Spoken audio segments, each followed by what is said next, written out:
Welcome to Wanderlust. I'm Millie. And I'm Jonty. And this week we're going to be talking about our 14 days quarantine when we get to Singapore and how we're preparing for it.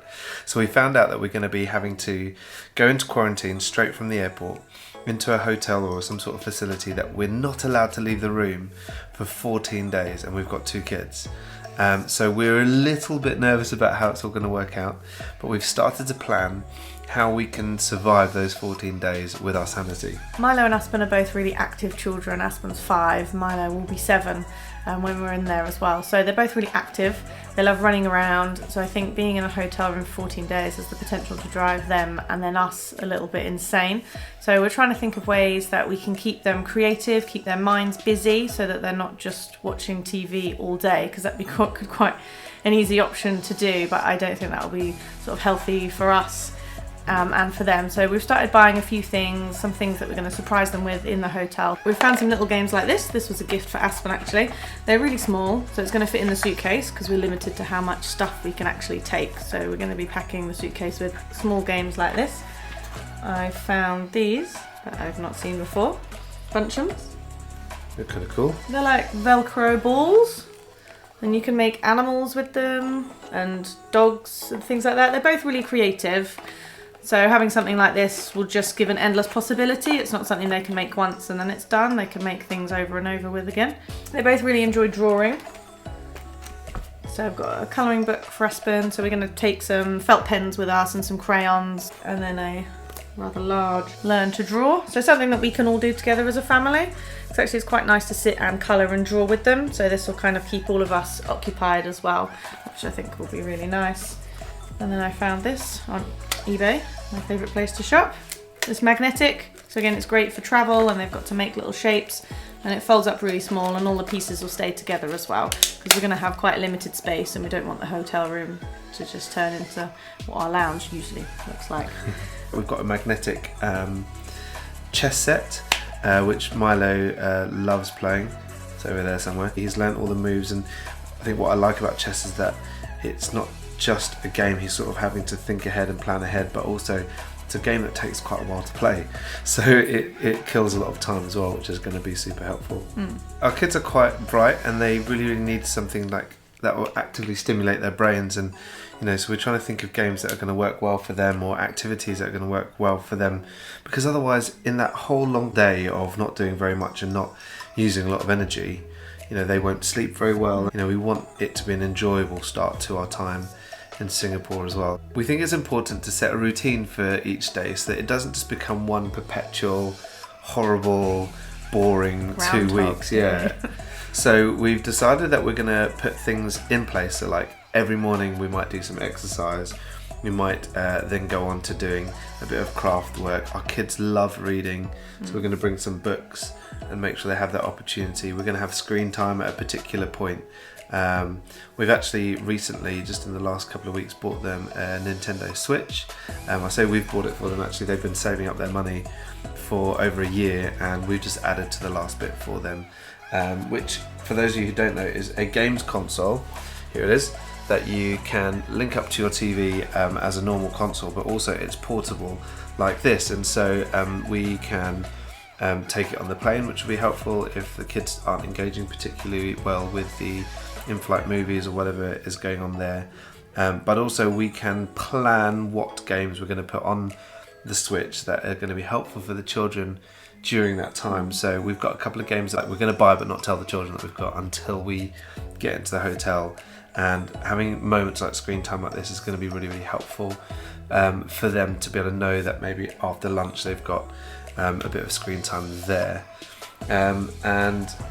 As far as we know, all the food that is being provided by the hotel is going to be coming at a very, very particular time, so we can build around that quite well as well, which will be helpful.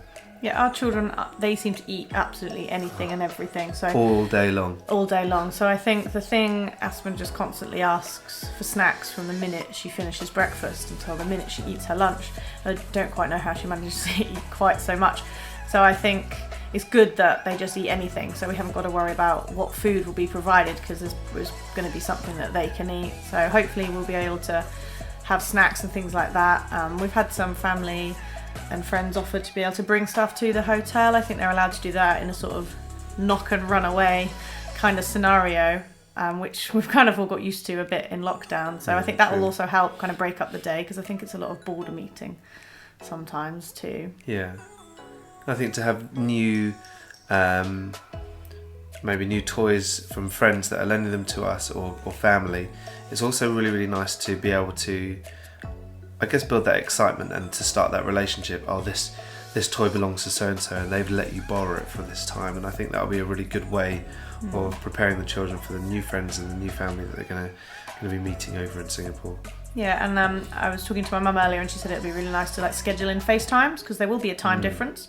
So it would be nice if we are up in the middle of the night because of jet lag, that actually we can call someone in England, because it'll just be us four in the hotel room, and lockdown is sort of eased now and the children are seeing a few more people in their day. So I think to then suddenly go back to just us four could feel a bit claustrophobic for all of us. So I think scheduling some FaceTimes and for family in Singapore as well, so that then when we are allowed out, we can then, you know, go and see the cousins properly and the aunts and uncles and friends like that, and we've already had a little bit of build-up relationship with FaceTime calls would be really nice. Yeah, I think those FaceTime calls, particularly to the UK, are going to be really helpful to bridge that gap of being abroad and being somewhere new, because at the moment they're fairly regularly FaceTiming both of our parents, and I think if they've still got that going, it will just help to smooth out the transition for them quite nicely.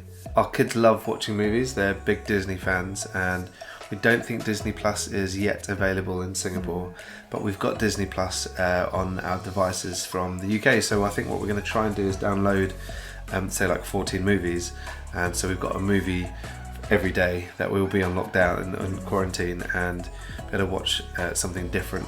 We've got some of their favourites already lined up, Frozen 2 and various others that we'll be watching and making sure that we watch, you know, and plan it in for our time there. I think for us it's really important for us to have some stuff that's not just the kids as well, and we both kind of like keeping fit, so we'll be using like fitness apps in the hotel and trying to make sure that we've got our routine of those things going as well. I'm a musician, so one of the things that we're carrying over on the plane with us is my cello and my guitar, and I think that will be really nice to have a bit of time to play those and practice those, I guess, in the hotel room, hopefully not driving everybody else mad by playing the same bit over and over again, but I think that'll be really cool. And putting a movie on for the children, like, I love to read, I've got a Kindle, I'm obsessed with it, it's my favourite gadget, so putting a movie on for the children, it will give us a little bit of time to just read, you know, message some people if we want to chat, things like that as well. I think will be quite good with giving them their movie downtime, will give us a little bit of free time as well. Yeah, we've just bought the kids some headphones, some really, really good headphones, so that they can essentially feel kind of alone and immersed in either the little computer game or they love listening to music through their headphones. So to be able to give them that opportunity, I think just gives us our space, even though we're not physically going to have our space. Both of our kids absolutely love Lego. It's usually like a minefield just trying to walk from the lounge to the kitchen when they've got Lego out. But it's one of those things that, again, it's so creative. You can make something again. It's not like they've done one thing and then that's it, it's finished, they're bored of it. So I think taking Lego will be really good, and the game is something the whole family can do, because we want to enjoy this time as well. I don't want to just feel like we're trying to slog just to get through, you know. We've got 14 days of uninterrupted time with the children, you know, whether we like it or not, and I think, you know, getting to know them through playing with them is going to be a really nice time as well. So Lego will be coming with us. Our kids actually have a YouTube channel, probably one that's slightly more successful than ours, called Milo and Aspen, so you should check it out, and they've got loads of things that they've done over the last few years, but they and us separately are going to be vlogging our time in quarantine. Since we've been doing these vlogs, Aspen has decided to do them as well. So she's got this little, what is it? An old iPod. An old iPod, and she walks around the house going, "Hey guys, just telling you about my day. I've just been talking to my cousins here, so I'll talk to you later, bye." In like this odd, I don't know where she gets slightly American accent. I guess that's the Disney Plus giving her the American accent, but it's quite funny that they've picked up that we enjoy doing this, and, you know, we're often asking them questions and doing little videos as well. We're pretty fortunate that as a family we get on really, really well, and there's a lot of love in our family, but Aspen sometimes can really lose it and get really angsty, and one of the things that we're having to prepare ourselves for is the fact that one of her coping mechanisms is to take herself off to her room and just to shut the door and sort of be.